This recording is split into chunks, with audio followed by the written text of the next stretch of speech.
যে আমার দিদিদের এই নিচতলার ঘর, আর এই যে উপরতলায় এসেছি আমি। উপরতলার ঘরগুলো দেখাই। ফার্স্ট টাইম তোমাদের সাথে শেয়ার করবো আমার দিদিদের উপরতলার ঘর।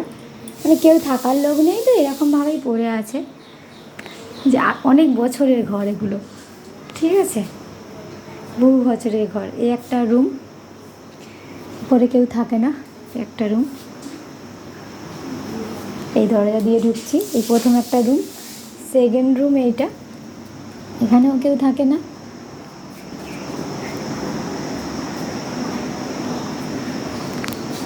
এইটা হচ্ছে কি বারান্দা, পিছনের বারান্দাটা।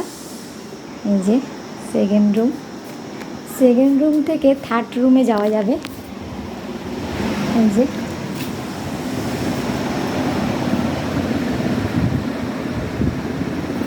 থার্ড রুম থেকে ব্যালকনি,